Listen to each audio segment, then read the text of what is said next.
جراح رضی اللہ تعالیٰ عنہ۔ رسول صلی اللہ علیہ وآلہ وسلم کے جلیل القدر صحابی حضرت ابو عبیدہ عامر بن الجراح رضی اللہ تعالیٰ عنہ کا تعلق شہر مکہ میں قبیلہ قریش کے ایک معزز خاندان سے تھا۔ ان کی شخصیت قدرتی و فطری طور پر انتہائی پرکشش تھی۔ چہرہ روشن، بدن دبلا پتلا اور قد دراز تھا۔ لوگ انہیں اس دبلی پتلی اور لمبی تلوار سے مشابہ قرار دیا کرتے تھے، جو اپنے دبلے پن کے باوجود اپنی تیز دھار اور بھرپور کاٹ کی وجہ سے دشمنوں کے لیے پیغام اجل ہوا کرتی ہے۔ مکہ شہر میں دین اسلام کا سورج طلوع ہونے سے قبل ہی حضرت ابو عبیدہ رضی اللہ تعالیٰ عنہ کی حضرت ابو بکر صدیق رضی اللہ تعالیٰ عنہ کے ساتھ خاص دوستی اور قربت تھی۔ دونوں میں بہت گہرے روابط تھے۔ چنانچہ ظہور اسلام کے بعد حضرت ابو بکر رضی اللہ تعالیٰ عنہ کی دعوت کے نتیجے میں ہی حضرت ابو عبیدہ رضی اللہ تعالیٰ عنہ مشرف با اسلام ہوئے تھے۔ حضرت ابو عبیدہ رضی اللہ تعالیٰ عنہ سابقون الاولین یعنی بھلائی میں سبھی لوگوں پر سبقت لے جانے والوں میں سے تھے، یعنی وہ عظیم ترین افراد جنہوں نے بالکل ابتدائی دور میں دین اسلام قبول کیا کہ جب مسلمانوں کے لیے بہت ہی مظلومیت اور بے بسی و بے چارگی کا زمانہ چل رہا تھا۔ یہی وجہ ہے کہ ان حضرات کا بڑا مقام و مرتبہ ہے، ان کے لیے عظیم خوشخبریاں ہیں اور انہیں قرآن کریم میں السابقین الاولین کے نام سے یاد کیا گیا ہے۔ مزید یہ کہ حضرت ابو عبیدہ رضی اللہ تعالیٰ عنہ عشرہ مبشرہ یعنی ان 10 خوش نصیب ترین افراد میں سے تھے جنہیں اس دنیا کی زندگی میں ہی رسول صلی اللہ علیہ وآلہ وسلم نے جنت کی خوشخبری سے شاد کام فرمایا تھا۔ قبول اسلام کے بعد تکالیف، مصائب و آلام اور آزمائشوں کا دور شروع ہوا۔ دین اسلام کے اسی ابتدائی دور میں جب مشرکین مکہ کی طرف سے ایذا رسانیوں کا سلسلہ عروج پر تھا، تب نبوت کے 5ویں سال رسول صلی اللہ علیہ وآلہ وسلم کے مشورے پر بہت سے مسلمان مکہ سے ملک حبشہ کی جانب ہجرت کر گئے تھے۔ انہی مہاجرین حبشہ میں حضرت ابو عبیدہ رضی اللہ تعالیٰ عنہ بھی شامل تھے۔ مکی دور ہو یا ہجرت حبشہ اور پھر ہجرت مدینہ کے بعد کا دور، کفار مکہ کی طرف سے اہل ایمان کے خلاف سازشوں اور اذیت رسانیوں کے سلسلے مختلف شکلوں میں بدستور جاری ہی رہے۔ ایسے میں حضرت ابو عبیدہ رضی اللہ تعالیٰ عنہ راہ حق میں ہر قدم پر اور ہر موڑ پر ان تمام تر مصائب و آلام کا بڑی خندہ پیشانی کے ساتھ مقابلہ کرتے رہے، جسمانی، مالی، نفسیاتی۔ غرض یہ کہ ہر قسم کی تکلیف اور آزمائشوں کا نہایت جرأت و بہادری کے ساتھ سامنا کرتے رہے۔ آخر ایک ایسا دن بھی آیا کہ جب معاملہ حد سے گزر گیا۔ ایسی آزمائش سامنے آ کھڑی ہوئی کہ جس کا تصور بھی جان لیوا ہے۔ ہجرت کے دوسرے سال بدر کے میدان میں جب حضرت ابو عبیدہ رضی اللہ تعالیٰ عنہ دشمنوں پر انتہائی بہادری و دلیری کے ساتھ جھپٹ رہے تھے، کیفیت یہ تھی کہ وہ جس طرف لپکتے ادھر دشمنوں کی صفوں کی صفیں الٹ جاتی۔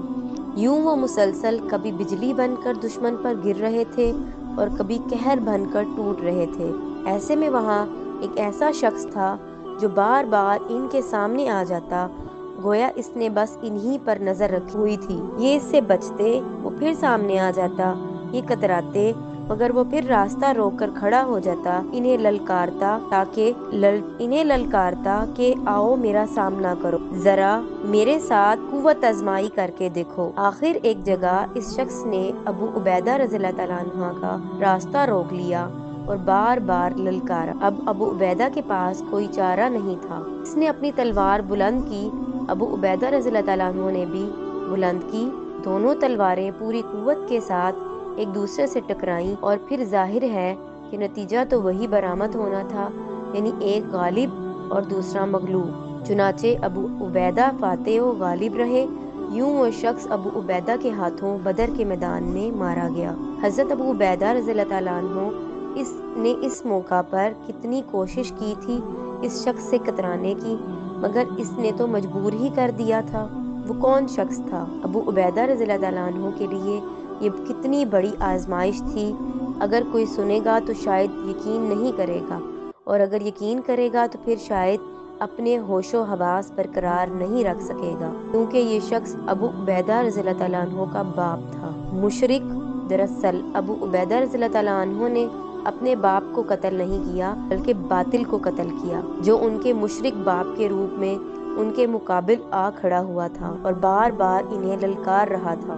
سن 2 ہجری میں پیش آنے والے اس غزوہ بدر کے فوری بعد اگلے ہی سال جب مشرکین مکہ اپنے لاؤ لشکر سمیت دوبارہ چلے آئے، جس کے نتیجے میں حق و باطل کے درمیان دوسرا معرکہ یعنی غزوہ احد پیش آیا۔ غزوہ موقع پر مسلمان جب اپنی ہی ایک اجتہادی غلطی کی وجہ سے جیتی ہوئی جنگ ہار گئے، مسلمانوں کی یقینی فتح اب شکست میں بدل گئی، جس کی وجہ سے مسلمانوں کو بہت زیادہ پریشانیوں افراتفری کا سامنا کرنا پڑا۔ اپنی صفوں میں وہ نظم و ضبط برقرار نہ رکھ سکے، کسی کو کسی کی خبر نہ رہی، باہم رابطہ برقرار نہ رہ سکا اور وہ سب ایک دوسرے سے بے خبر ادھر ادھر منتشر اور سراسیمہ ہو گئے۔ اس صورتحال سے فائدہ اٹھاتے ہوئے مشرکین مکہ نے اپنی تمام توجہ اس جانب مرکوز کر دی جہاں رسول صلی اللہ علیہ وآلہ وسلم موجود تھے۔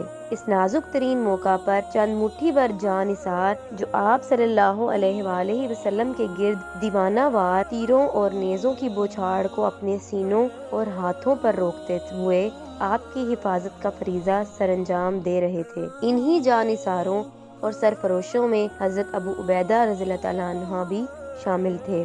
اور پھر اس جنگ کے اختتام پر کیفیت یہ تھی کہ رسول پاک صلی اللہ علیہ وآلہ وسلم کی جبین اقدس پر گہرا زخم آیا تھا جس سے خون بہہ رہا تھا، چند دندان مبارک شہید ہو گئے تھے۔ رخ انور پر کسی بدبخت مشرک کی تلوار کی ایسی زوردار ضرب لگی تھی کہ جس کی وجہ سے ذرہ کی چند کڑیاں آپ صلی اللہ علیہ وآلہ وسلم کے رخسار مبارک میں پیوست ہو گئی تھیں اور کافی اندر گہرائی تک چلی گئی تھیں۔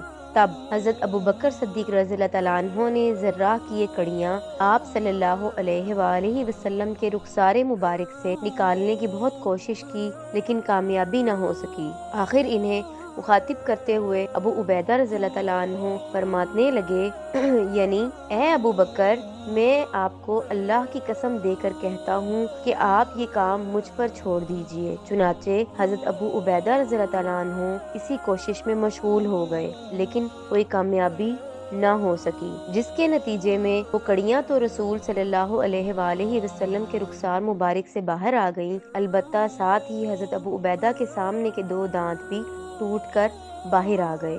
یوں حضرت ابو عبیدہ رضی اللہ تعالیٰ عنہ ہی رسول صلی اللہ علیہ وآلہ وسلم کی خدمت و پاسبانی کا مقدس ترین فریضہ دل و جان سے سر انجام دیتے رہے، نہایت جوش و جذبے کے ساتھ اور اخلاص و لگن کے ساتھ آپ صلی اللہ علیہ وآلہ وسلم کی مجلس میں حاضری، استفادہ اور کسب فیض میں ہمیشہ ہی مشغول و منہمک رہے۔ ناظرین، یہ حضرت ابو عبیدہ رضی اللہ تعالیٰ عنہ کا تعارف پارٹ 1 تھا۔ امید کرتی ہوں آپ کو آج کی ویڈیو پسند آئی ہوگی۔